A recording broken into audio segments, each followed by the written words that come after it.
Good afternoon. Am I audible?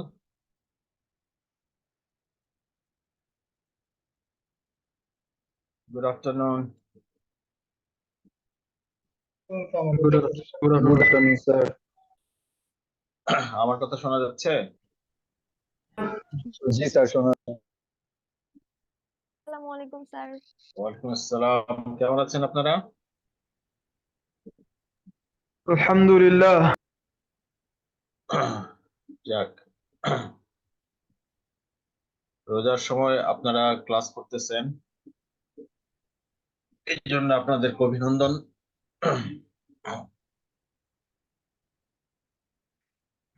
আচ্ছা, ওই বইটা বের করে ফেলেন। বইয়ের সফট কপিগুলি তো আগে আমি শেয়ার করছি।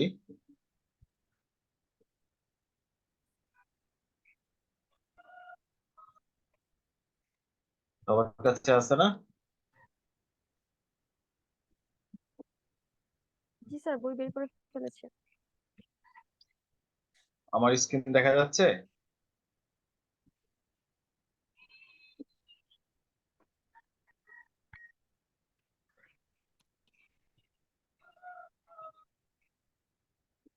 স্যার দেখা যাচ্ছে না। আচ্ছা, লোড হচ্ছে।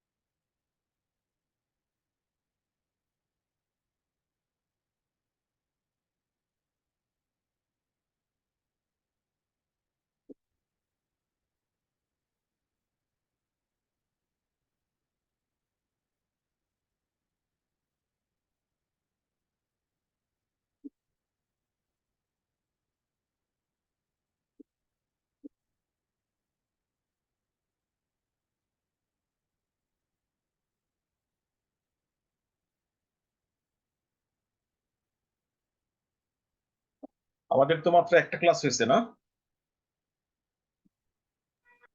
জি স্যার। জি স্যার, আমাদের একটা ক্লাস হয়েছে। গত ক্লাসে আমরা টপিকগুলি আলোচনা করেছিলাম।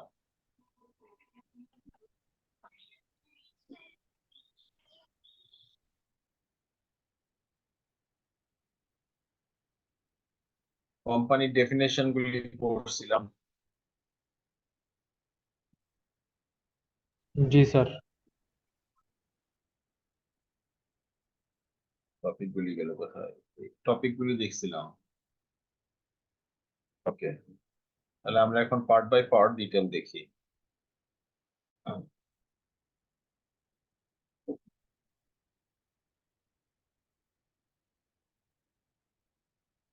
আমরা গত ক্লাসে কি বলেছিলাম? কোম্পানি কাকে বলে? What is a company?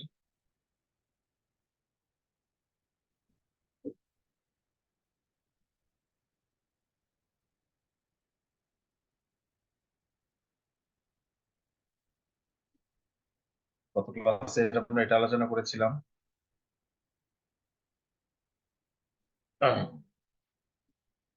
Ayesha Siddika, মনে আছে? What is company?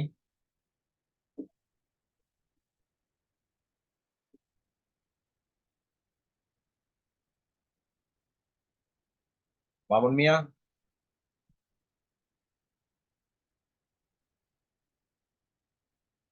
Majidul Islam, yes please, Rakib Hossain. জি sir. Company means a association for attaining some common objective which may be with or without profit. Company করার মেইন বেনিফিট কি? স্যার মেন বেনিফিট হলো profit. Sir main objective যদি বলি সেটা হলো sir profit and wealth maximisation. এটা তো সব বিজনেসই হয়, পার্টনার হলো তো তাই হবে, সোল প্রোপ্রাইটারিতে তাই হবে। তাহলে কোম্পানি স্যার এটা একটা লিগ্যাল এন্টিটি স্যার, এটা হলো ইয়েস, এটা একটা লিগ্যাল এন্টিটি। তো আমি তো যদি সোল প্রোপ্রাইটার করি তাহলেও তো আমি প্রফিট ম্যাক্সিমাইজেশন করতে পারবো। জি স্যার, এটা একটা লিগ্যাল এন্টিটি যেটা হলো নিজস্ব সত্তায় চলে স্যার। হ্যাঁ, তাহলে আমি কোম্পানি কেন করব? আমি যদি সোল প্রোপ্রাইটার করি সেটাও তো লিগ্যাল এন্টিটি। গত ক্লাসে গেলে আমি ডিটেলস আলোচনা করছিলাম। আনিকা ইবাদ, আশরাফুল ইসলাম। Yes, sir. আশরাফুল ইসলাম, আমরা কোম্পানি কেন বানাবো? সোল প্রোপ্রাইটারে ব্যবসা করতে আমাদের কি সমস্যা? কোম্পানি কোম্পানি অনুযায়ী স্যার কোম্পানি তো স্যার আমরা খুব শর্ট টাইমে মূলধন সংগ্রহ করতে পারি। অল্প অল্প করে অনেকে একসাথে মিলে দেখা যায় এখানে জয়েন্ট স্টকে রেজিস্ট্রেশনের মাধ্যমে আমরা এখান থেকে ক্যাপিটাল সংগ্রহ করতে পারি। আর কেউ এই প্রশ্নের উত্তর দিতে ইট চান? ইজ এ আমরা limited liability. Yes yes yes yes, এই কথাটাই আমি শুনতে যাচ্ছিলাম। কোম্পানি করলে আমার লাইবিলিটিটা লিমিটেড হয়ে যায়। Yes sir. তাহলে কোম্পানি হইলে আমার লাইবিলিটিটা লিমিটেড, এই কথার মানে কি? Sir, if we can get a, sir, we can say that it is risks only my investment amount, not more than or share value. না, আমি আরো কিছু বলেছিলাম।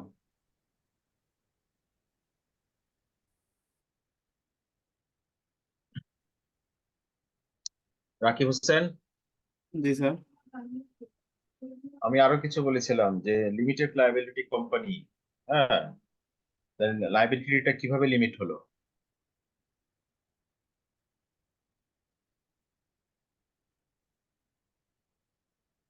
How the liability is limited in a limited company?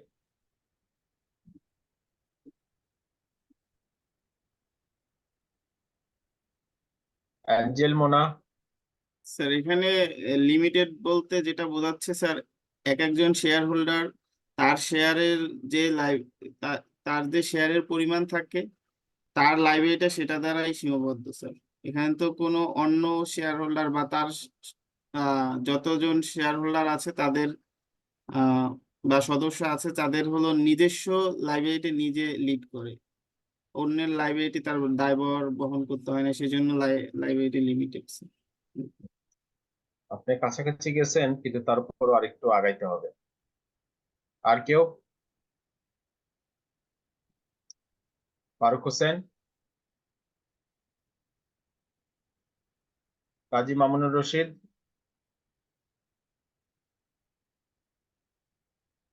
Asma Akter. Sir company কি guarantee দ্বারা limited কি? না, company guarantee দ্বারাও লিমিটেড হতে পারে আর শেয়ার দ্বারাও লিমিটেড হতে পারে। জি শেয়ার দ্বারা লিমিটেড, এটা আমি গত ক্লাসে বলছিলাম যে কোম্পানির শেয়ারের যে অ্যামাউন্ট আছে সেই অ্যামাউন্ট পর্যন্ত টাকা যদি একজন শেয়ার হোল্ডার দিয়ে দেয়, তাহলে কোম্পানির ওয়াইন্ডিং আপ অথবা ইনসলভেন্সির সময় তাকে আর কোনো টাকা দিতে হবে না। আমি একটা এক্সাম্পল দিছিলাম, ধরি 100 টাকার একটা শেয়ার। এই শেয়ারটা তো আমরা বিভিন্ন ভাবে ভাবে ডাকি। মনে করো 25 টাকা আমি ডাকছি অ্যাপ্লিকেশনের সময়, 25 টাকা আমি ডাকছি অ্যালটমেন্টের সময়, 25 টাকা ফার্স্ট কলে, 25 টাকা ফাইনাল কলে, ফর এক্সাম্পল এভাবে আমি ডাকলাম। তাইলে আমি দেখা গেল যে আমি ডাকছি 100 টাকা, কিন্তু ফাইনাল কলের টাকা অনেকে দিতে পারে নাই। তাহলে যারা ফাইনাল কলের টাকা দিতে পারে নাই, এটা হচ্ছে কল ইন এরিয়ার। এখন এটা যদি কলস ইন এরিয়ার থাকে, তাহলে কোম্পানি যদি কোনো সমস্যায় পড়ে, তাহলে শেয়ার হোল্ডাররা যাদের মানি কলস ইন এরিয়ার আছে তারা যদি টাকাটা দিয়ে দেয়, তাহলে তাদের আর কোনো তাহলে আর টাকা, দায়ভার থাকে না। জি স্যার। তাহলে তার আর কোনো দাল ব্যাক থাকে না। তাহলে লিমিটেড লায়াবিলিটি মানে হচ্ছে গিয়া the liability is limited up to the share value. If any portion is unpaid, only the unpaid portion need to be paid. আমি দুইটা কথা বলছি, কি কি? স্যার লিমিটেড হলো শেয়ার দ্বারা লিমিটেড, যেটা হলো স্যার যতটুকু সে পেইড করে, আর এমনিতে তার দায় যতটুকু সে আনপেইড থাকে তার দায় শুধু সেইটুকুই থাকে। এক্স্যাক্টলি। আর কোম্পানির সাথে পার্টনারশিপের পার্থক্য হচ্ছে গিয়া, একদম এটা কেউ বলতে পারবে হোয়াট ইজ দ্য এই টার্মস অফ লায়াবিলিটি কোম্পানির সাথে পার্টনারশিপের পার্থক্যটা কোথায় in terms of liability? Sir registration যেটা স্যার, নাম্বার অফ মেম্বার্স, যেটা কোম্পানির রেজিস্ট্রেশন বাধ্যতামূলক, আর হলো এই পার্টনারশিপ যেটা হলো ওটার বাধ্যতামূলক না না, রেজিস্ট্রেশন। আমি বলছি in terms of liability. In terms of liability what is the difference between ও এ স্যার, পার্টনারশিপ? লাইবিলিটি যেটা হলো স্যার,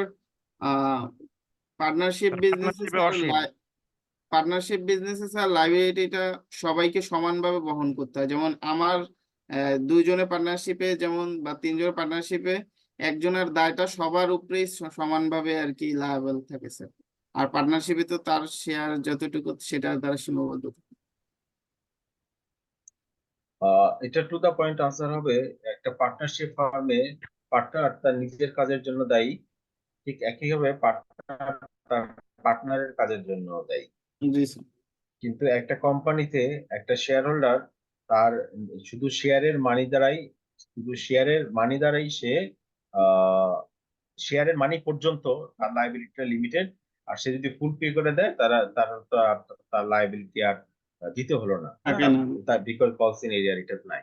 কিন্তু পার্টনারশিপে পার্টনারের সে তার নিজের কাজের জন্য দায়ী, প্লাস সে তার পার্টনারের কাজের জন্য। ঠিক আছে, এই জন্য এটা রেজিস্ট্রেশন হলেও তার লাইবিলিটিটা ইনকার করার, লাইবিলিটিটা ইগনোর করার কোনো সুযোগ নেই। আচ্ছা, এবার আসি কোম্পানি আর কর্পোরেশনের মধ্যে পার্থক্য কি?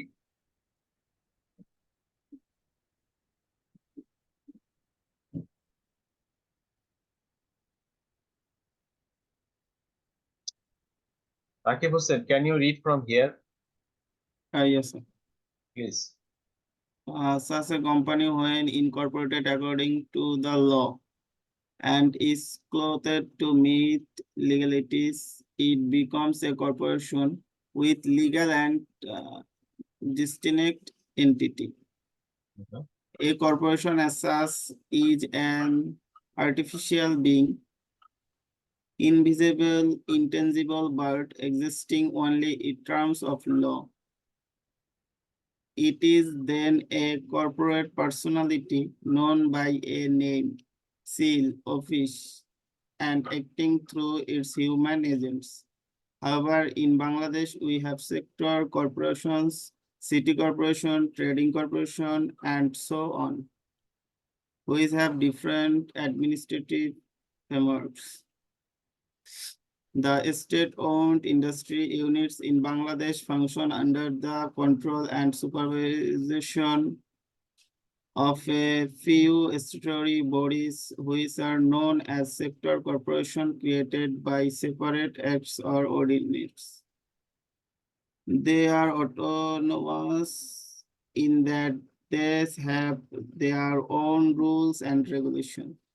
The municipalities in metropolitan city areas are styled as city corporation. The Trading Corporation of Bangladesh is also a defined administrative body to handle state trading activities.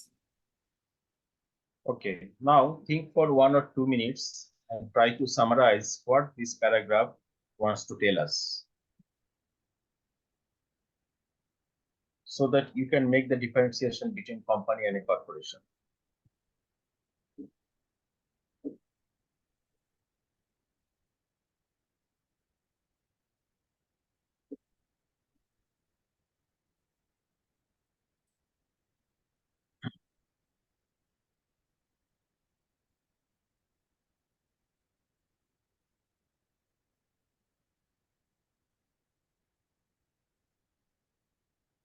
বলো, বুঝে আসছে রাকিব হোসেন? জি স্যার, একটু আমি ভালো বুঝাই দিলে ভালো হ্যাঁ, হইতো। ডিফারেন্ট হ্যাঁ, বিটুইন তাহলে কর্পোরেশন এন্ড company। কোম্পানি। দেখো, কোম্পানি হচ্ছে গিয়া যে কোনো কোম্পানি আইন 1994 এর নিয়ম মেনে RJC-তে অ্যাপ্লিকেশন করে যদি রেজিস্টার করে দেন রেজিস্টার করে দিই, তাহলে সেটা হলো কোম্পানি। যেমন মনে কোম্পানি। করো, ফর এক্সাম্পল স্কোয়ার একটা কোম্পানি, বেক্সিমকো একটা কোম্পানি, তাই না? এটা হচ্ছে জি কোম্পানি।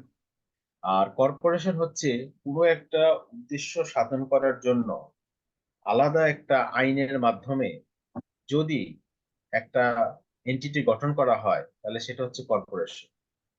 যেমন মনে করো তোমরা যে সিনেমা দেখো, Bangladesh FDC, Bangladesh film development corporation, শুধুমাত্র এফডিসি একটা আইন দিয়ে, একটা প্রেসিডেন্ট অর্ডার দিয়ে বাংলাদেশের চলচ্চিত্র উন্নয়নের জন্য একটা কোম্পানি গঠন করে দেওয়া হয়েছে, তাহলে এটার নাম হচ্ছে কর্পোরেশন। তারপরে মনে করো তোমরা তো অনেক সময় বিআরটিসি তে বাসে উঠো না, বিআরটিসি বাসে এখান থেকে জি এখানে স্যার, যাও। বিআরটিসি। বিআরটিসি মানে হ্যাঁ, বাংলাদেশ রোড ট্রান্সপোর্ট কর্পোরেশন। দেখো এটা একটা কর্পোরেশন। এটার উদ্দেশ্য কি? সাধারণ মানুষকে সুবিধা দেওয়ার জন্য, যোগাযোগ ব্যবস্থায় সুবিধা দেওয়ার জন্য এই কোম্পানিটা গঠন করা হয়েছে। স্যার, তো এই কর্পোরেশন যে ল এবং লিগ্যাল এবং যে ল রেগুলেশন আছে, সেটা হলো টোটালি শুধু ওই কর্পোরেশনটাকে পরিচালনা করার জন্য আলাদাভাবে তৈরি হয় নাকি এরকম কি? এক্স্যাক্টলি আলাদা একটা এবং আইন তৈরি। কোম্পানিটা তো অবশ্যই কোম্পানি অ্যাক্ট 1994 দ্বারা পরিচালিত হয় বা ওইটা হ্যাঁ দ্বারা করা হয়। হ্যাঁ কিন্তু রেজিস্টার নিতে হয় আরজিসির কাছ থেকে। হ্যাঁ কিন্তু এই যে অন্য এই কর্পোরেশন যেগুলো, এফডিসি তৈরি হয়েছে, বিআরটিসি তৈরি হয়েছে, trading corporation of Bangladesh TCB তৈরি হয়েছে, তাদের প্রত্যেকের আলাদা আলাদা আইন আছে। তা এটার জন্য কি কারো কাছ থেকে পারমিশন নিতে হয় না? না, এটা তো সরকারই এটা বানাই দিচ্ছে। অনুমোদন দেয় সরকার, এই হ্যাঁ, ওনারা সরকার কোনো সরকার প্রস্তাবনা অনুমোদন দেয়? দেয় না, সরকার এটা বানায় দেয়, সরকার একটা আইন বানায় দেয়। যেমন টিসিবির এক কর্পোরেশন নামে একটা আইন বানায় দিয়েছে, ওই আইনের মাধ্যমেই টিসিবি চলবে। আর তুমি আমি যদি গঠন করতে যাই যে তুমি আমি ব্যবসা করতে চাই, তা আমরা একটা কোম্পানি খুলবো, তাহলে এটা হবে কোম্পানিস অ্যাক্ট 1994। স্যার, কর্পোরেশন কি সাধারণ ব্যক্তি মিলে হয় না, নাকি এটা না, শুধু সরকার এটা দ্বারাই এটা এটা নিয়ন্ত্রিত? এটা- এটা সরকার করে থাকে। আচ্ছা। সরকার বৃহত্তর স্বার্থে পাবলিক ইন্টারেস্টের বেনিফিট দেওয়ার জন্য, তুমি দেখো চলচ্চিত্র, তারপরে যোগাযোগ ব্যবস্থা, তারপরে মনে করো সিটি কর্পোরেশন, হ্যাঁ, এগুলো আলাদা আলাদা আইনে আর মানুষকে এইটাই সুবিধা তো দেওয়ার মেইন জন্য তৈরি। তাইলে পার্থক্য, যেটা it's organised by government. Government and it has a different law, it জি has sir. Its own law. আর কোম্পানি আইন হচ্ছে গিয়ে সবার জন্য আছে। তুমি যদি একটা কোম্পানি করো তাহলেও কোম্পানিস অ্যাক্ট 1994 করবে, আমিও যদি করি তাহলেও কোম্পানিস অ্যাক্ট 1994। জি স্যার, অ্যাজ ওয়েল অ্যাজ সবার জন্যই সেম। রাইট।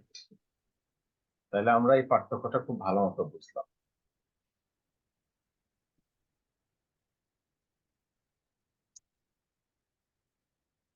আচ্ছা, টাইপস অফ কোম্পানি যদি যাই, তাহলে আমাদের বেসিক্যালি তুমি যেগুলো সচরাচর দেখে দেখো যে পাবলিক কোম্পানি আর প্রাইভেট কোম্পানি। জি sir, private two types of company. হ্যাঁ, এটা খুব কমন টাইপ, অন্যান্য টাইপও আছে কিন্তু এটি। ওপিসি আছে একটা স্যার, যেটা নাকি 1%। হ্যাঁ, দিজ আর প্রাইভেট কোম্পানি আর পাবলিক কোম্পানি। প্রাইভেট কোম্পানি আর পাবলিক কোম্পানির ভিতরে বেসিক পার্থক্য হচ্ছে গিয়ে শেয়ার ট্রান্সফার। প্রাইভেট কোম্পানির শেয়ারটা ট্রান্সফার করা যায় কিন্তু রেস্ট্রিক্টেড কিছু রুলস এর মাধ্যমে যেতে হয়। আর পাবলিক লিমিটেড কোম্পানির শেয়ার তো শেয়ার বাজারে থাকে, তুমি কিনলা মালিক হয়ে গেলা, আবার বেচলাম মালিকানা চলে গেল, ভেরি ইজি। আর প্রাইভেট লিমিটেড কোম্পানি চাইলেই পাবলিকের কাছ থেকে টাকা তুলতে পারে না, সাবস্ক্রিপশন, মানে তার যদি মূলধন দরকার হয় তাহলে প্রাইভেট লিমিটেড কোম্পানি শুধুমাত্র তার যে শেয়ার হোল্ডার আছে তাদের কাছ থেকে টাকা তুলতে পারবে, জেনারেল পাবলিকের কাছ থেকে টাকা তুলতে পারবে না। এই এটা যে স্যার, পাবলিক।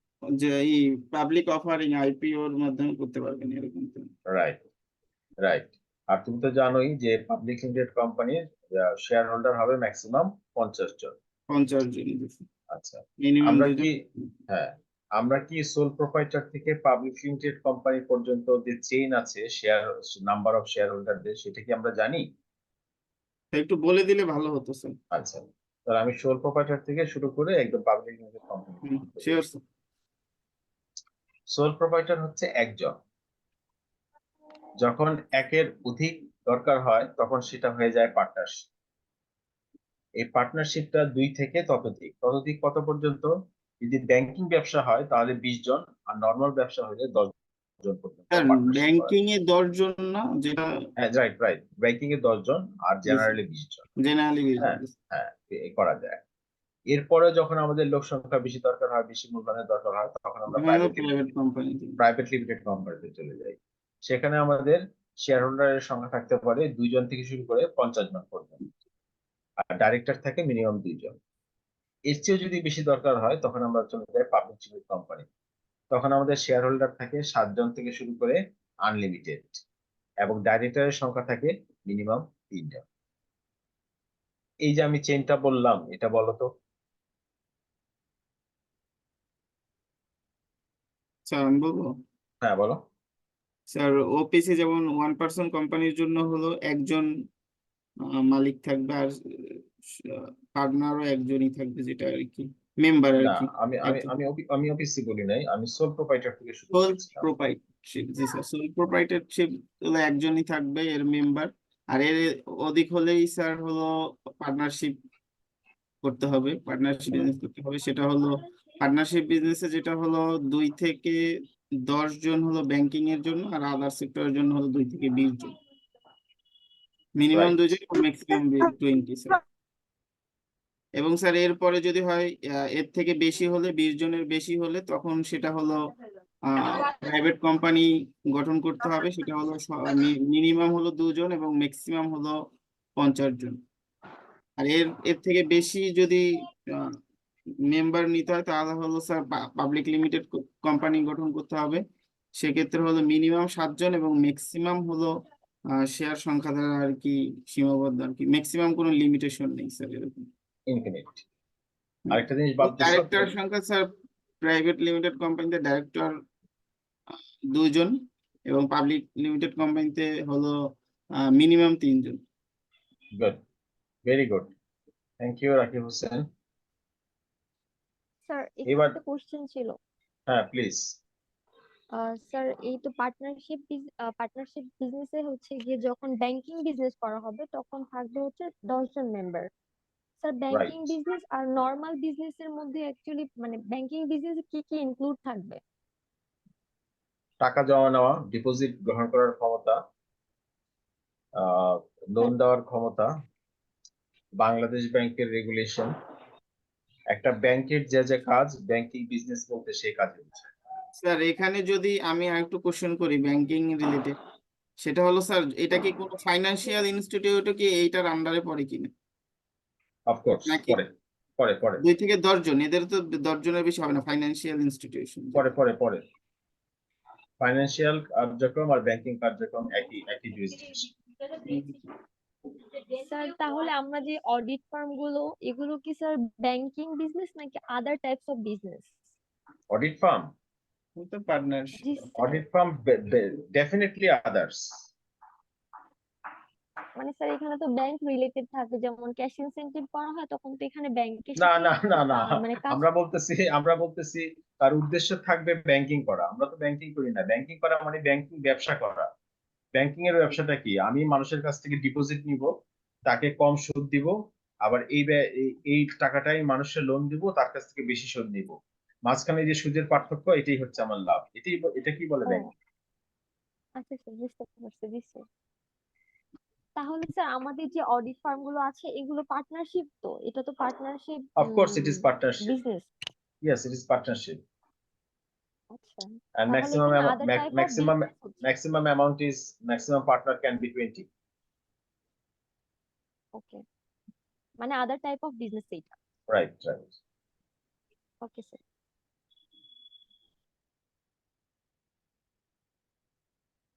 আচ্ছা, তাহলে প্রাইভেট এবং পাবলিকের যে পার্থক্য, এই পার্থক্যটা একটু সামারি করে, যে 3টা মেইন পার্থক্য আমাকে কে বলবে।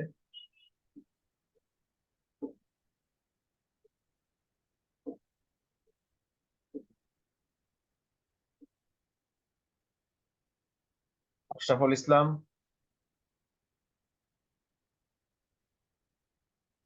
মামুন মিয়া, মিনহাজ ইসলাম, নিতু মন্ডল, আসমা আক্তার, অনিক কুমার। Yes, sir. অনিক কুমার, পাবলিক লিমিটেড কোম্পানি আর প্রাইভেট লিমিটেড কোম্পানির ভিতরে 3টা বেসিক পার্থক্য আছে। পার্থক্য 3টা কি?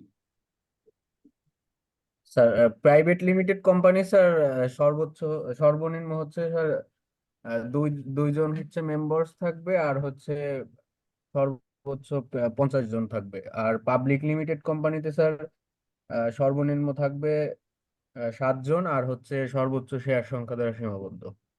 এছাড়া আর আর হচ্ছে স্যার হুম,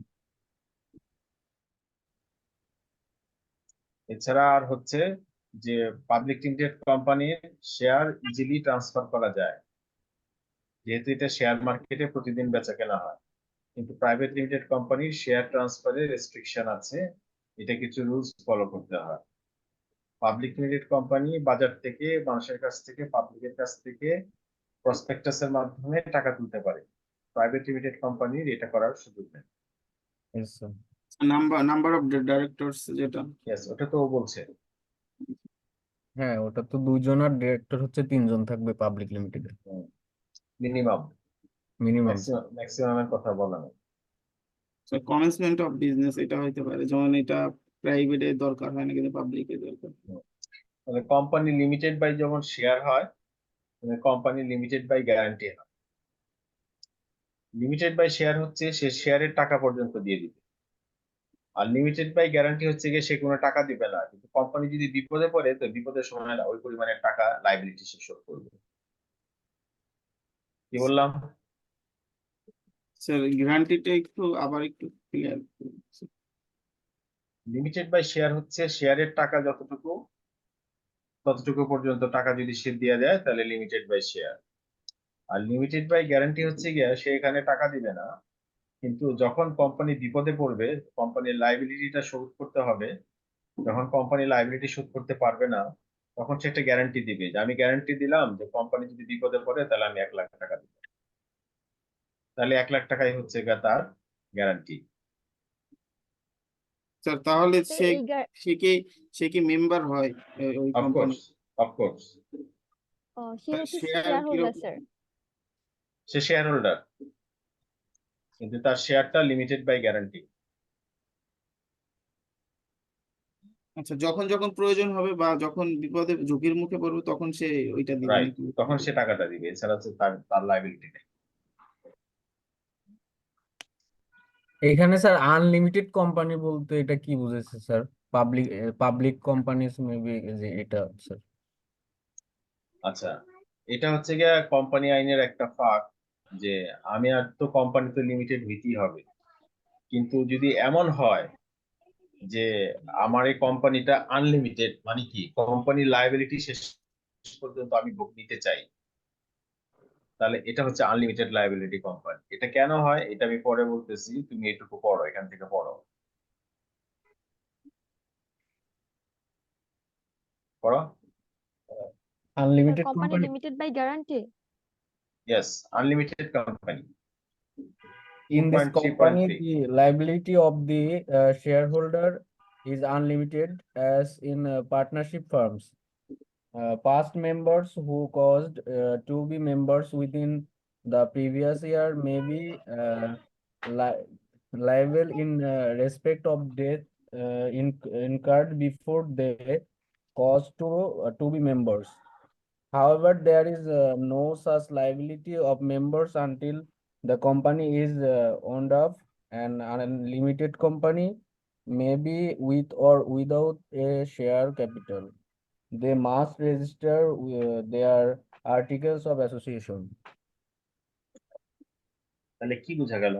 বোঝা গেল যে আমি যদি কোম্পানির শেয়ার হোল্ডার থাকি, শেয়ার হোল্ডার থাকলাম, তারপরে একটা সময় পরে আমি কোম্পানির শেয়ার বিক্রি করে দিই, তাহলে কোম্পানির শেয়ার যদি আমি বিক্রি করে ফেলছি তাহলে আমার তো কোনো লায়াবিলিটি থাকার কথা না। কিন্তু আইন বলে দিছে যে যে সময় আমি কোম্পানির শেয়ার হোল্ড করেছিলাম ওই সময় যদি কোনো লায়াবিলিটি থাকে তাহলে সেই লায়াবিলিটি আমি নিতে পারবো। This is the characteristics of unlimited company. মানে স্যার আরেকটু ক্লিয়ার করতেন যদি স্যার, সরি। মানে দেখো, past members who ceased to be member within the previous year may be liable in respect of debts incurred before they ceased to be member. মনে করো আমি একটা কোম্পানির মেম্বার ছিলাম 1 বছর, Yes. তারপরের বছর যায় আমি এই কোম্পানির আমার অংশটা আমি বিক্রি করে দিলাম আরেকজনের কাছে। আচ্ছা। এখন তাহলে আমার তো কোনো লায়াবিলিটি থাকার কথা না, না। কিন্তু আইন বলতেছে যে যখন আমি কোম্পানির শেয়ার হোল্ডার ছিলাম তখনকার যে সমস্ত লায়াবিলিটি হয় সেজন্য আমাকে বাধ্য করা যায়, তাহলে আমার লায়াবিলিটিটা আনলিমিটেড হয়ে গেল। যদিও আমি হুম। কোম্পানির মালিক না, কিন্তু তারপরেও আমি যে সময় মালিক ছিলাম ওই সময় লায়াবিলিটি আমাকে নিতে হবে। However, there is no such liability of the members until the company is wound up.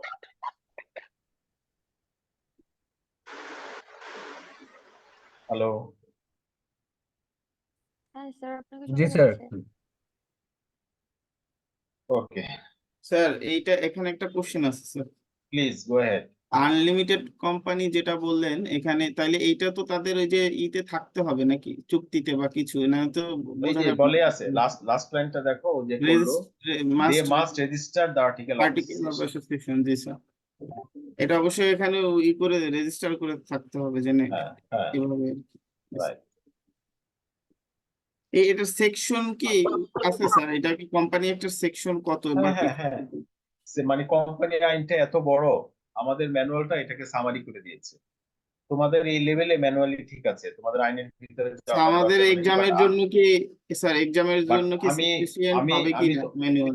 আমি তোমাদের পাশ করার জন্য সাফিসিয়েন্ট। এর বাহির থেকে আসার চান্সেস কি রকম স্যার? হ্যাঁ, এর বাইরে থেকেও আসতে পারে, কোম্পানি থেকে আসতে পারে, কিন্তু ওইগুলি তোমার না পড়লেও চলবে, কারণ তোমাকে তো পাস মার্ক, তুমি কিন্তু পাস করতে হবে, ফার্স্ট ডিভিশন তো পাইতে হবে না।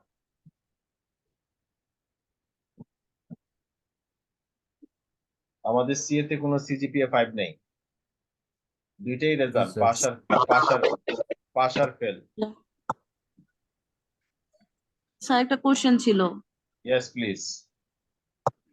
Sir company limited by guarantee, এটা যেটা বললেন যে গ্যারান্টি দিবে যে ঝুঁকিপূর্ণ সময়ে সে লাইবিলিটি বহন করবে, স্যার রাইট, কোম্পানি ঝুঁকি না হয় সেক্ষেত্রে? সেক্ষেত্রে তো তার লাইবিলিটি তো নাই। কোম্পানি যদি নিজেরটা নিজে চলতে পারে তাহলে তো কোম্পানি চলতে পারে, তাহলে স্যার সে লাইবিলিটি নিবে কেন? শেয়ারের ক্ষেত্রে কি হয়, শেয়ারের ক্ষেত্রে শেয়ারের টাকা সে দিয়ে দিয়েছে, শেয়ারের টাকা সে দিয়ে দিয়েছে। কার ওখান থেকে নয়েজ হচ্ছে? তোমরা কথা না বললে মাইক্রোফোনটা অফ করে রাখো। যার শেয়ার হোল্ডারের ক্ষেত্রে লিমিটেড বাই লায়াবিলিটি বলতে কি বোঝাচ্ছে? যে আমি শেয়ারের টাকা দিয়ে দিয়েছি তাহলে আমি আর লায়াবল না।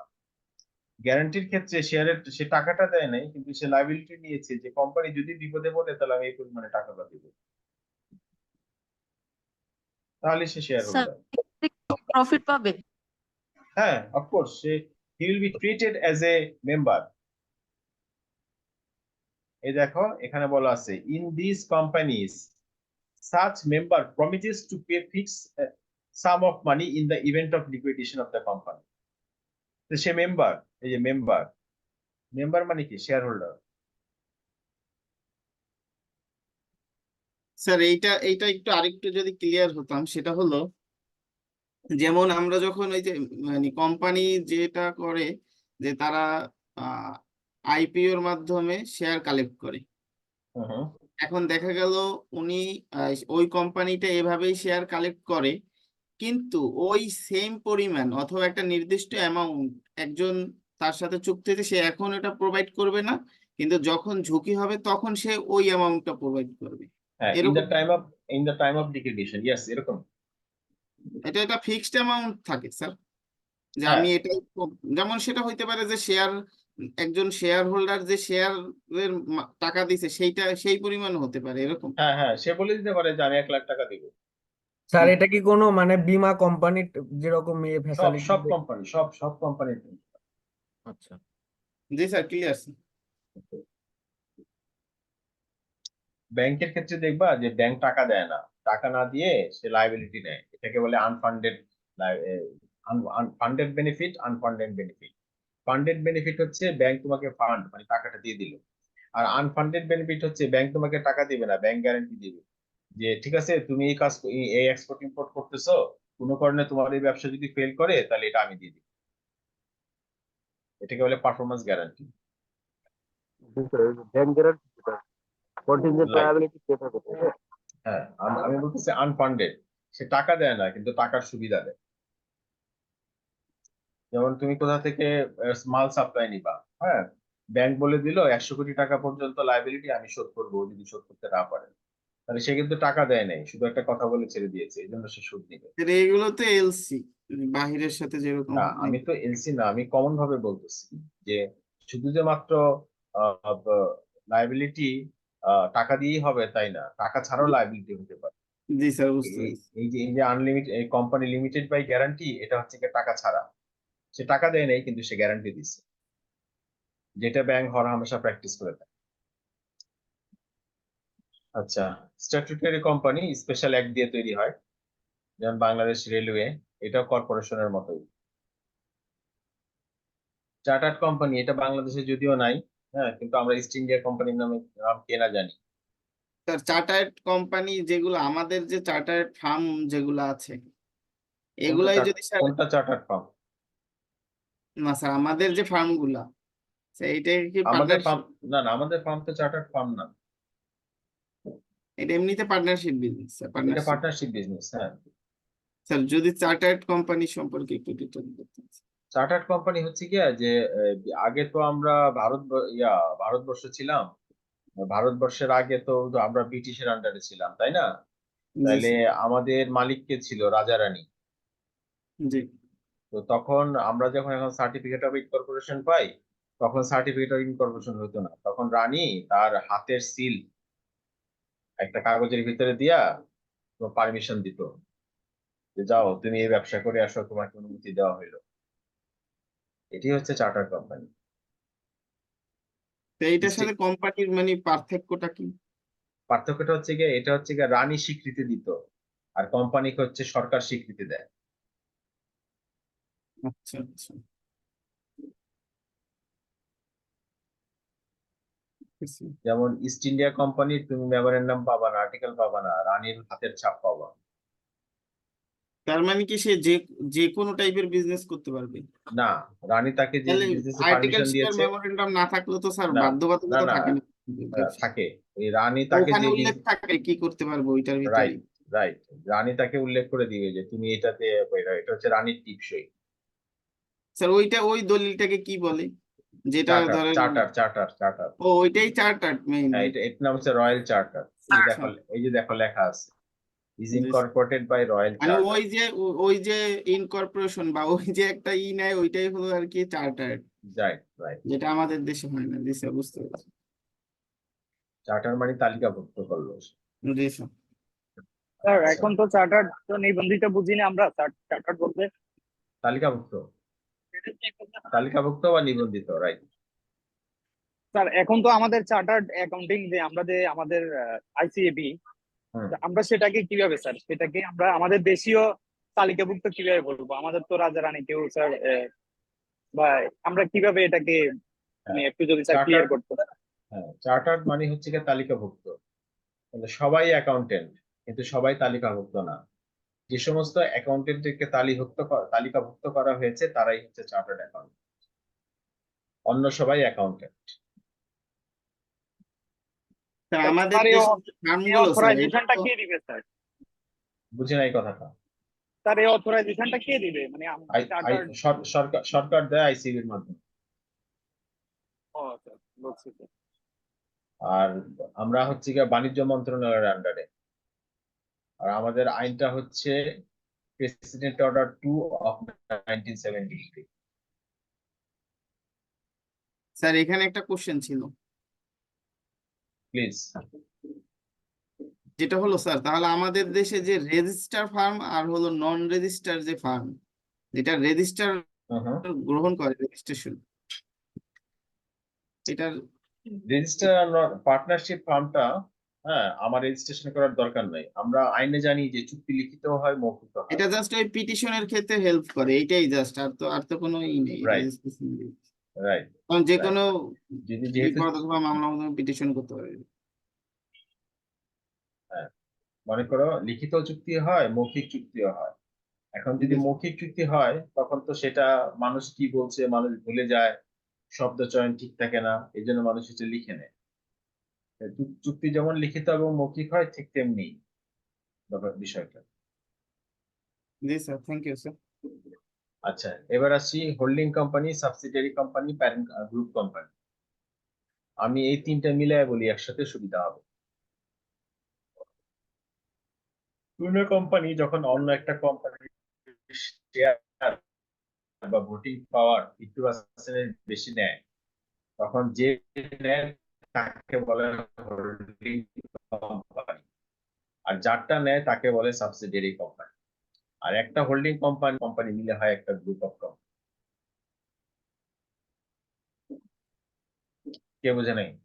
স্যার একটু স্যার মানে নেট কি আপনার প্রবলেম নেটে করতেছে কি আমার, নাকি কথা বেরিয়ে বুঝতেছি না যাচ্ছে? স্যার, আমি ভালোভাবে ক্লিয়ার আরেক- শুনতে পাচ্ছি স্যার। জি স্যার। নেট ইস্যু মনে হচ্ছে। কথা বেঁধে বেঁধে আসতেছে।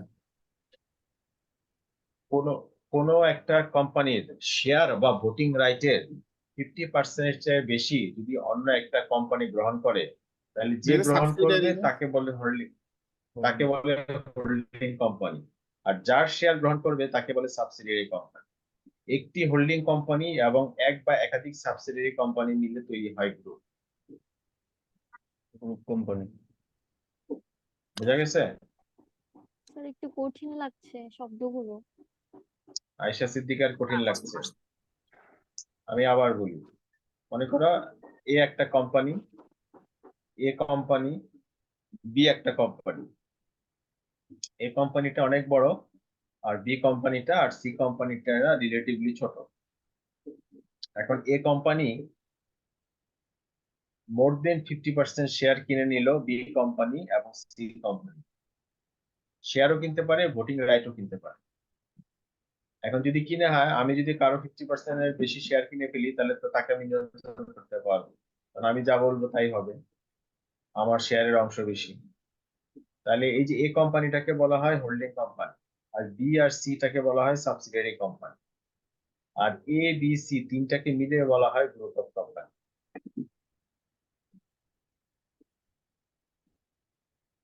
আয়েশা সিদ্দিকা, বুঝতে পারছো? জি স্যার, বুঝতে পেরেছি স্যার। যে এই কোম্পানি যে 50% শেয়ার পারচেজ করলো, এটা কি বি এবং সি থেকে করেছে? Right, right. ও, দ্যাট মিনস এ হচ্ছে একাই 50% পারচেজ করছে, এই জন্য সে হচ্ছে হোল্ডিং কোম্পানি, আর বি আর সি হচ্ছে subsidiary right, company. Subsidiary company. যে কিনবে সে ওকে, হবে হোল্ডিং, আর যাকে কিনবে সে হবে সাবসিডিয়ারি। জি স্যার, বুঝতে পেরেছি, থ্যাংক ইউ স্যার। আর এই তিনটাকে মিলে একসাথে বলা হয় গ্রুপ অফ কোম্পানি। জি স্যার। এই যে হোল্ডিং কোম্পানি, সাবসিডিয়ারি কোম্পানি, এই যে group of company.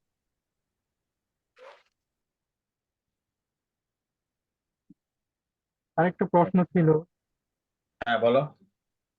Sir registered company আসলে কাজ থেকে রেজিস্ট্রেশন করবে কোম্পানিটা? বুঝি নাই। স্যার রেজিস্টার্ড কোম্পানি যে একটা কোম্পানি আছে, এখন এই হ্যাঁ, হ্যাঁ। রেজিস্টার্ড কোম্পানিটা কাজ থেকে রেজিস্ট্রেশন করবে? রেজিস্ট্রেশন কোম্পানি কার্ড থেকে সে রেজিস্ট্রেশন তার কাছে করবে। নিবন্ধন আরজেএসসি থেকে না স্যার এটা? এই রেজিস্টার্ড কোম্পানিতে এটা কেটে দিয়েছে অনেক আগে থেকেই। আমি দেখি, a company must be registered under the Companies Act. After registration, the register of the companies issue certificate of incorporation. Following the incorporation, the company becomes a registered company. তাহলে তো আরজিসি লেখাই আছে। মানে স্যার এই স্যার অন্যান্য company কি registered company হতে পারে, নাকি রেজিস্টার্ড কোম্পানি শুধু একটা কোম্পানি রেজিস্ট্রি হইলেই তারা রেজিস্টার্ড কোম্পানি বলা হয়। আনরেজিস্টার্ড কোম্পানি কি জানো? মনে করো বিদেশি একটা কোম্পানি, লিভার ব্রাদার্স বাংলাদেশে আসলো, হ্যাঁ, তাহলে এটাও তো একটা কোম্পানি, বাট আনরেজিস্টার্ড, বাংলাদেশে তো এটা রেজিস্ট্রেশন হয় নাই। আচ্ছা আচ্ছা, তার মানে এখানে কোম্পানির যতগুলো প্রকারভেদই আছে প্রতিটা কোনো না কোনো বিশেষ বৈশিষ্ট্য নিয়েই তার নামকরণ করা হয়েছে। হ্যাঁ, কিন্তু এই যে রেজিস্টার্ড কোম্পানি, তারপর রেজিস্টার্ড চার্টার্ড কোম্পানি, হ্যাঁ, এগুলো এখন আর খুব একটা কমন না। কমন হচ্ছে পাবলিক লিমিটেড কোম্পানি আর প্রাইভেট লিমিটেড, হোল্ডিং জি স্যার, কোম্পানি, আমরা এই দুইটা সাবসিডিয়ারি শব্দের কোম্পানি। সাথে মোটামুটি ভালো একটা পরিচিত। হুম, আচ্ছা। Thank you sir. আহ নামাজের সময় কখন? স্যার 5টা থেকে একটা আজান। বিরতি দেন স্যার। আচ্ছা, ঠিক আছে, তাহলে 5টা থেকে 5:15 পর্যন্ত আমাদের 15 মিনিটের একটা বিরতি থাকে। জি স্যার। তাহলে আমরা একটু ক্যারি ফরওয়ার্ড করি। Privilege of a private company আর privilege of a public company. আমি সাধারণত এই দুইটা একসাথে মিলায় পড়াই। একসাথে মিলায় মানে হচ্ছে গিয়া যে প্রাইভেট কোম্পানি মানে কি, রিলেটিভলি ছোট কোম্পানি। পাবলিক লিমিটেড মানে কি, রিলেটিভলি বড় কোম্পানি। তাহলে ছোট কোম্পানি যদি হয় তাহলে তার আইন কানুন কম হবে, অব্লিগেশন কম হবে, সেই সাথে তার বেনিফিটও কম হবে। আর বড় কোম্পানি যদি হয় তাহলে সে বেশি মূলধন নিয়ে ব্যবসা করবে, তার আইন কানুনও বেশি হবে। ফর এক্সাম্পল, প্রাইভেট কোম্পানির জন্য তোমার শুধু সার্টিফিকেট অফ ইনকর্পোরেশনই যথেষ্ট, কিন্তু পাবলিকের জন্য তোমার সার্টিফিকেট অফ ইনকর্পোরেশনের সাথে সার্টিফিকেট অফ কমেন্সমেন্টও লাগে। তাহলে আমি যদি বড় বেনিফিট পেতে চাই তাহলে আমাকে পাবলিক লিমিটেড কোম্পানি করতে হবে। কিন্তু এটা হলো সুবিধা, কিন্তু অসুবিধাটা কি, যে আমাকে তখন বেশি কমপ্লায়েন্স আইন কানুনের ভিতর দিয়ে যাইতে হবে। তাহলে আমি যদি বড় হতে চাই তাহলে আমাকে আমাকে আইন কানুন বেশি মানতে হবে। আর আমি এক্ষেত্রে কি যদি ছোট দুইটাই হতে চাই, প্রাইভেট লিমিটেড কোম্পানি, তাহলে আমার সুবিধা পাবলিক লিমিটেড কোম্পানি, সেটা এটা অসুবিধা। ঠিক তেমনি পাবলিক লিমিটেড কোম্পানি যেটা সুবিধা, প্রাইভেট লিমিটেড কোম্পানি সেটা অসুবিধা। আমি কি কথাটা বুঝাতে পারলাম?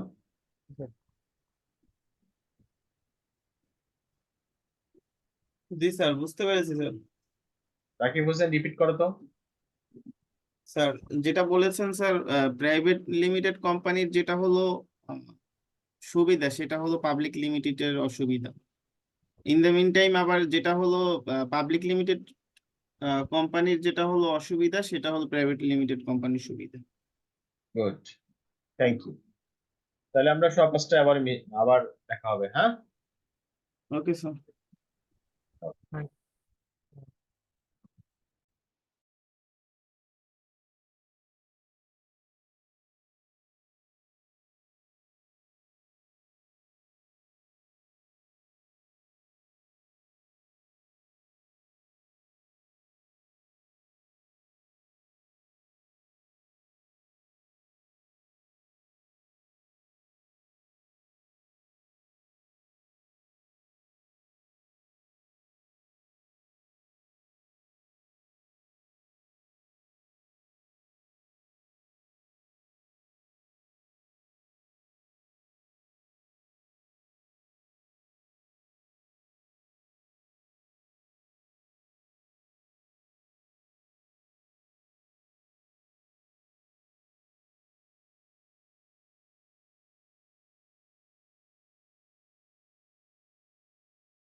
Welcome back. আমার কথা শোনা যাচ্ছে? জি স্যার, জি শুনতে স্যার। পাচ্ছি। জি স্যার।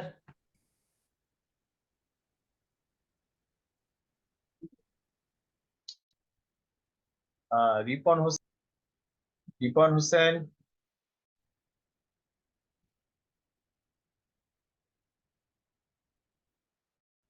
আপনি কিছু না বললে হাত তুলেছেন কেন রিপন হোসেন?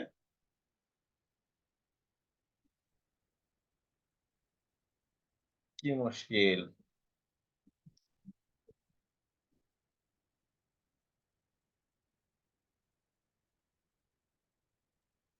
স্যার অনেকেই বুঝতে পারে না যে টাচ লেগে তার হ্যাঁ রাইট হ্যান্ড হয়ে গেছে। আচ্ছা, ওকে।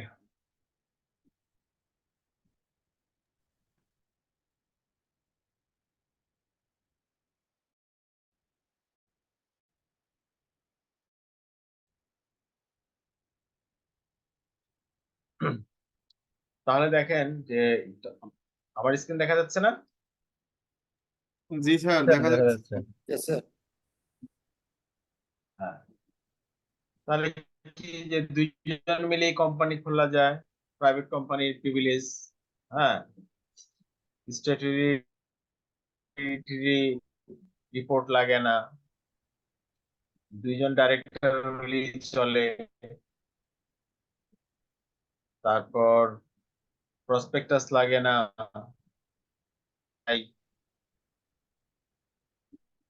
সার্টিফিকেট অফ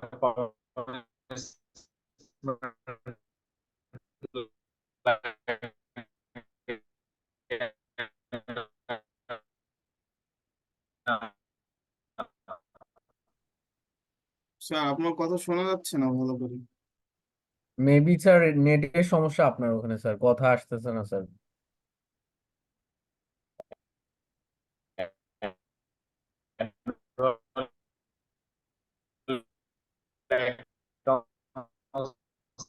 সাবমিশন করতে হয় না। সো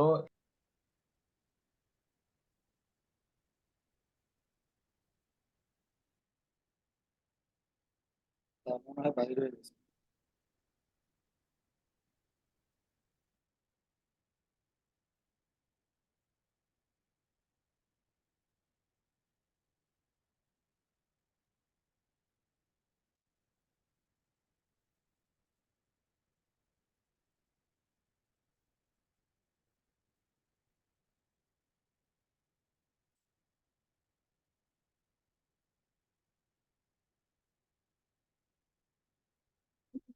এখন শোনা যাচ্ছে? হ্যালো? জি স্যার। জি জি স্যার। স্যার, শোনা যাচ্ছে স্যার।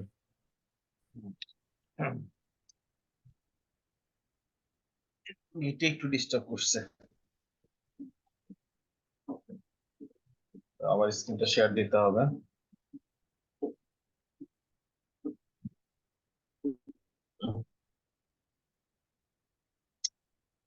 টেকনোলজির যেমন কিছু সুবিধা আছে, সেমন টেকনোলজির কোনো অসুবিধাও আছে। ওকে, তাহলে আমরা যেটা বলছিলাম যে প্রাইভেট লিমিটেড কোম্পানির কিছু সুবিধা আছে, অসুবিধাও আছে। একজনের অসুবিধা হচ্ছে আরেকজনের সুবিধা। প্রাইভেট লিমিটেড কোম্পানির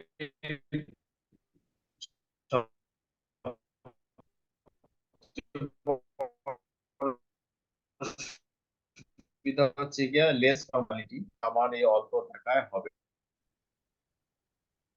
প্রাইভেট ভার্সাস পাবলিক, এটা তো আমরা অলরেডি বলে ফেলছি, তারপর আমি একবার বলি। শেয়ারের নাম্বারে বা মেম্বারসদের নাম্বার, শেয়ার ট্রান্সফারে, প্রসপেক্টাস ইস্যু করায়, রিপোর্টে, স্ট্যাটুটরি মিটিং এন্ড রিপোর্ট, যেটা পাবলিক করতে হয়, প্রাইভেটে করতে হয় না।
হ্যালো।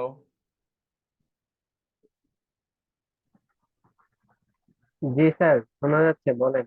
হ্যাঁ, মামুন মিয়া, থ্যাংক ইউ। আচ্ছা, তাহলে আমরা পাবলিক আর প্রাইভেটের পার্থক্যটা বুঝলাম। আমি এর আগে টু দা পয়েন্ট আলোচনা করেছিলাম পার্টনারশিপ আর কোম্পানি। পার্টনারশিপ আর কোম্পানির মেইন ডিফারেন্সটা কোথায়? লায়াবিলিটিতে। অন্য অনেক ডিফারেন্স আছে, যেমন রেজিস্ট্রেশন আছে, minimum number of member, maximum number of member, legal status, authority, contractual capacity, এগুলো আছে। বাট মেইন ফোকাসটা হচ্ছে আমাদের লায়াবিলিটিতে। একজন পার্টনার তার নিজের কাজের জন্য দায়ী, একজন পার্টনার তার পার্টনারের কাজের জন্য দায়ী, একজন পার্টনার তার পার্টনারশিপ বিজনেসের জন্য দায়ী। অন্যদিকে একজন শেয়ার হোল্ডার শুধু তার unpaid portion of the share মানির জন্য দায়ী, এছাড়া তাকে আর দায়ী করা যায় না। আচ্ছা, আমি তোমাদেরকে একটু টাস্ক দিতে চাই। 5 মিনিটের ছোট একটা ক্লাস ওয়ার্ক হচ্ছে সোলেমান ভার্সাস সোলেমান। এটা কি তোমরা কখনো শুনেছো?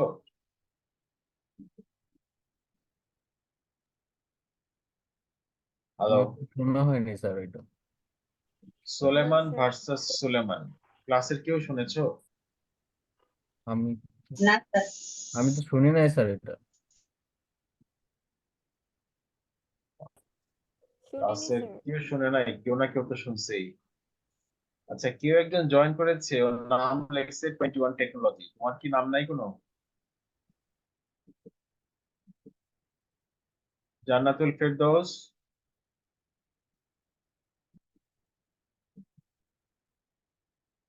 নাজমুল হাসান, মেহেদি হাসান, মনিরুল ইসলাম,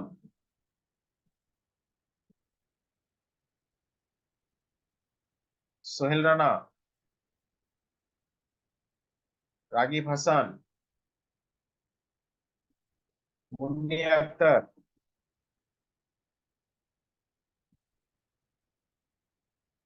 এরা কেউ নাই। তাহলে তোমরা কেউ শোনো নাই সুলেমান ভার্সাস সুলেমান? না স্যার, আমি শুনিনি না স্যার। স্যার। এই যে আমি বলছিলাম Salomon versus Salomon and company, এই এই যে আমি একটা স্টেটমেন্ট দিলাম সুলেমান ভার্সাস সুলেমান কোম্পানি, এটাতে কে কি বোঝা যায়? Partnership sir. না, এটা হচ্ছে একটা কেস ল। আমরা কি শিখেছিলাম যে আহ, আইনের সোর্স কি, আমরা কোথা থেকে ল পাই?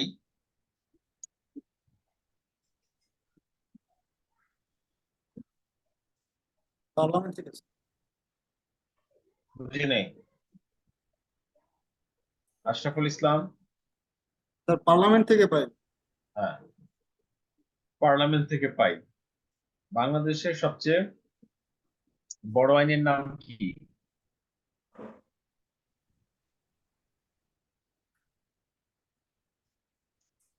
বাংলাদেশের সবচেয়ে বড় আইনের নাম কি? সংবিধানের কথা বলছেন? এক্স্যাক্টলি। আয়শা সিদ্দিকা, জোরে বলো। জি স্যার, সংবিধান। আরো জোরে। সংবিধান। Right, constitution. কনস্টিটিউশন বা সংবিধান হচ্ছে বাংলাদেশের সবচেয়ে বড় আইন। অন্যান্য আইন হচ্ছে এই আইনের সাবঅর্ডিনেট। কেন কনস্টিটিউশনের সবচেয়ে বড় আইন কেন?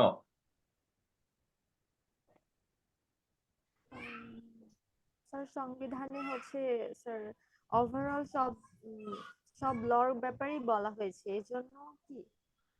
না না না, সংবিধান সবচেয়ে বড় আইন কেন? ক্লাসের আর কে বলবে?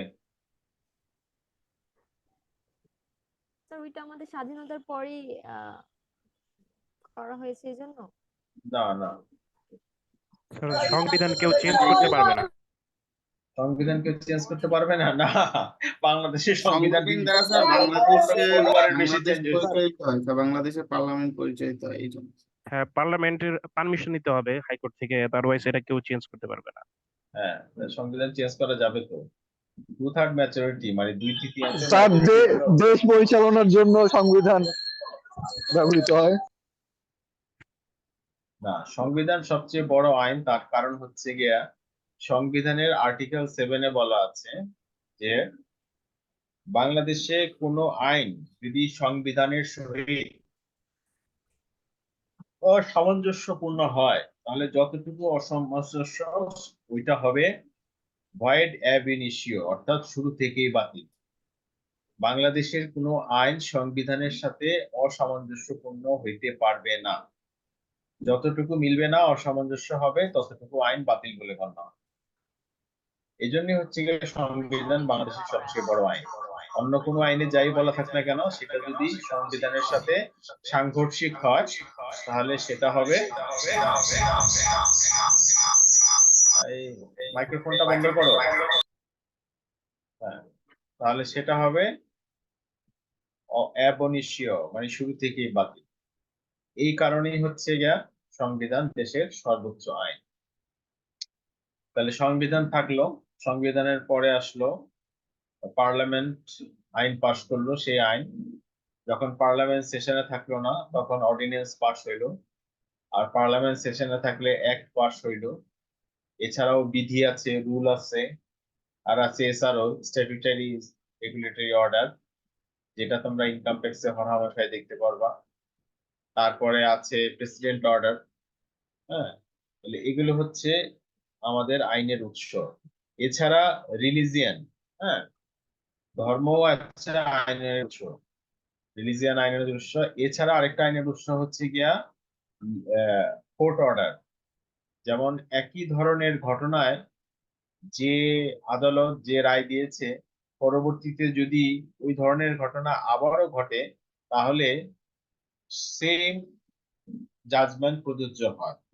এটাকে বলে পূর্ব নজির বা প্রেসিডেন্ট। তাহলে আমরা আইনের উৎস কি কি বললাম?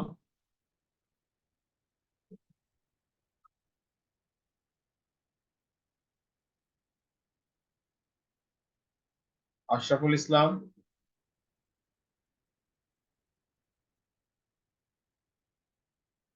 মামুন মিয়া, আর ইফতারির টাইম এখনো হয় নাই তো, তোমরা কথা বলো।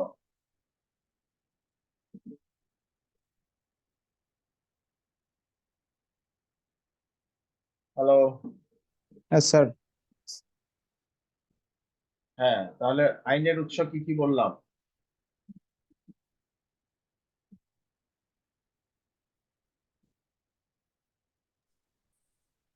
What are the different sources of law?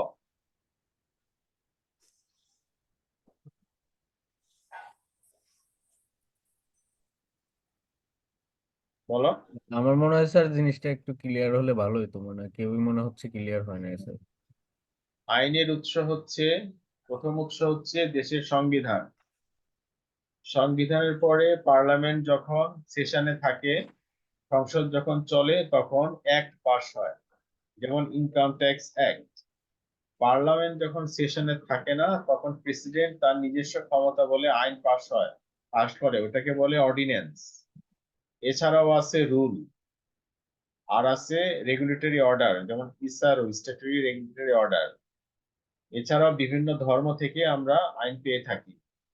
আরেকটা আইন আমরা পাই হচ্ছে গিয়ে প্রিভিয়াস জাজমেন্ট থেকে, অর্থাৎ কোনো ধরনের ঘটনা যদি ঘটে থাকে তাতে যে রায় হয়েছে পরবর্তীতে একই ধরনের ঘটনার যদি পুনরাবৃত্তি হয় তাহলে সেই রায় প্রযোজ্য থাকে, এটাকে বলে পূর্ব নজির বা প্রেসিডেন্ট।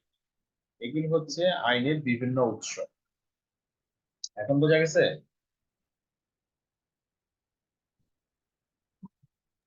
Yes sir.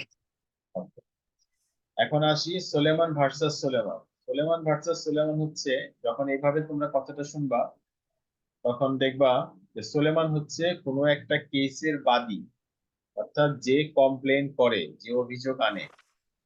আর ভার্সাস এর পরের যে শব্দটা থাকে সে হচ্ছে বিবাদী, অর্থাৎ যার বিরুদ্ধে অভিযোগ আনে। তাহলে Salomon versus Salomon and company মানে হচ্ছে গিয়ে সুলেমান ব্যক্তি এবং সুলেমান এন্ড কোম্পানি এই দুজনের ভিতরে একটা মামলা হয়।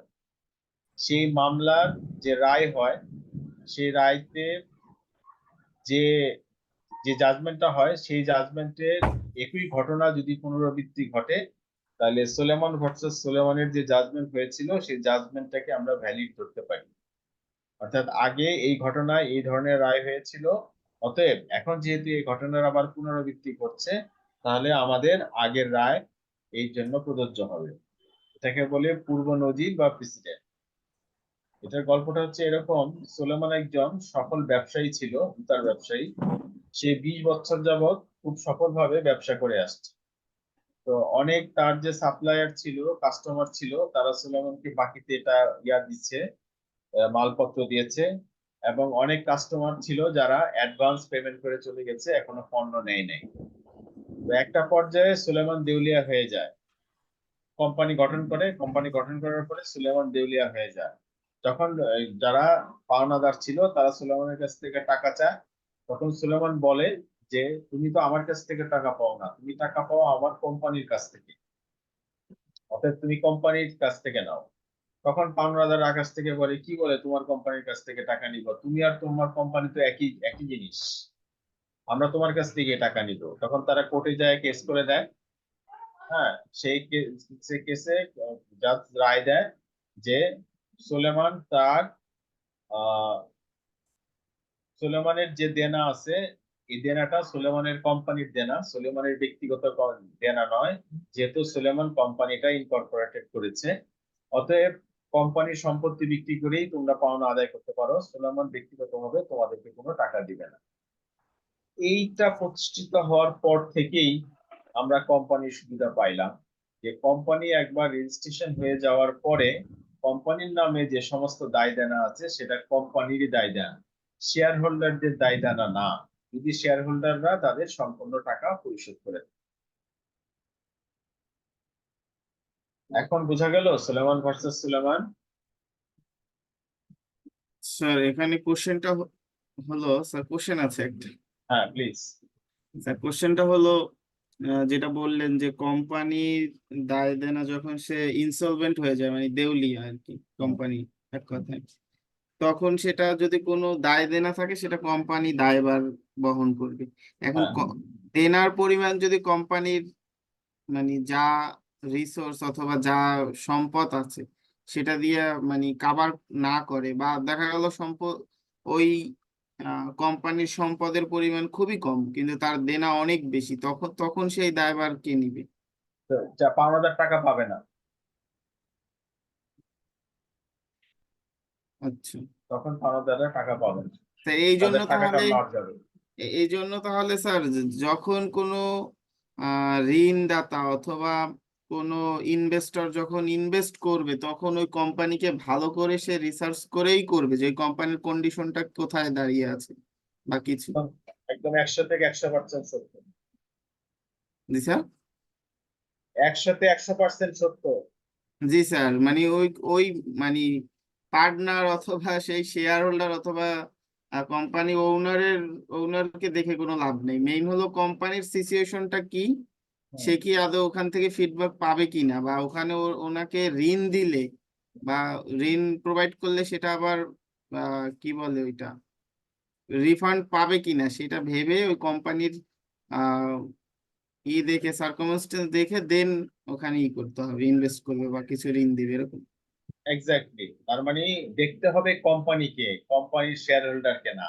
জি স্যার, তার মানে হলো যদি ওটা দেউলিয়া হয়ে যায় কোম্পানি তাহলে ওই দায়ভার আর ওই মালিকদের থাকে না, এরকম কিছু। এক্স্যাক্টলি, এটাই বলছি। সজ্ঞানে ইনভেস্ট করা, যেটা বলে সজ্ঞানে ইনভেস্ট করা কোম্পানি ওভারঅল এই তো সিচুয়েশন। তুমি ভালো মতো বুঝেছো।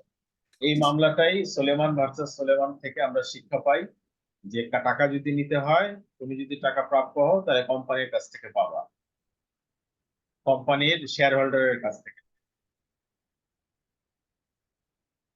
আচ্ছা, ক্লাস শেষ করে দিব, ইফতারির সময় হয়ে যাচ্ছে। তোমাদের আর কোনো প্রশ্ন থাকলে বলো। স্যার একটা কোশ্চেন ছিল। হ্যাঁ বলো। স্যার এই রিলেটেড হচ্ছে যে আমাদের দেখা যাচ্ছে বিভিন্ন কোম্পানির অডিট করতে গিয়ে দেখা গেল কি যে ওদের অ্যাকচুয়ালি কোম্পানির অবস্থাটা লস, বা হ্যাঁ খারাপ অবস্থা আছে, কিন্তু কোম্পানি দেখা গেছে ব্যাংক থেকে লোন নিবে এই পারপাস অনেক সময় দাবি করে প্রাইভেট লিমিটেড কোম্পানিগুলো যে আমাদের একটু প্রফিটটা বাড়াই দেখার জন্য, যাতে ওরা ব্যাংক থেকে লোন গুলা পায়। তো সেই হ্যাঁ ক্ষেত্রে কোম্পানির আদৌ অবস্থা ভালো না, কিন্তু কোম্পানি লোন নিয়ে অ্যাকাউন্টসে দেখাচ্ছে। সেক্ষেত্রে এই অ্যাকাউন্টস যখন থার্ড পার্টি দেখবে এবং সেটার উপর ভিত্তি করে তারা যখন লোন স্যাংশন করবে, সেক্ষেত্রে এই লায়াবিলিটিটা মূলত কার উপর বর্তাবে স্যার? অডিটরের উপরে বর্তমানে অডিটর এবং আমাদের তো ম্যানেজমেন্ট। স্যার কাজই তার কারণ এইটা যে হচ্ছে তার এরকম কারণ জানি হচ্ছে কিছু না করতে পারি। হ্যাঁ তার জন্য হচ্ছে যে অ্যাকাউন্টটা ট্রু অ্যান্ড ফেয়ার কিনা এই হুম। বিষয়ে মতামত দেওয়াই আমার কাজ। আমি যদি মতামতটা দিই অ্যাকাউন্ট ট্রু অ্যান্ড ফেয়ার এবং সেটা যদি থার্ড পার্টি বিশ্বাস করে ক্ষতিগ্রস্ত হয়, তাহলে সে অডিটরকে লায়াবিলিটি করতে পারে, যেটা ওই যে এনরনের সময় হয়েছিল।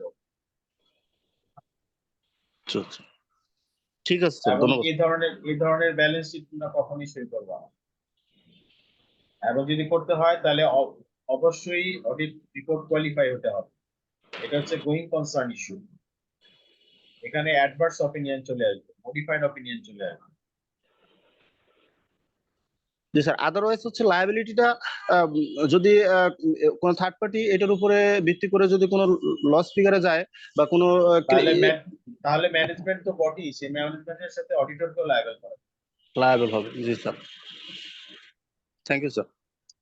ঠিক আছে, ভালো থাকো সবাই। জি স্যার, ওকে স্যার। হ্যাঁ, নেক্সট ক্লাসে দেখা হবে। Thank you sir. Thank you, thank you. আসসালামু আলাইকুম স্যার। আসসালামু আলাইকুম। আসসালামু আলাইকুম।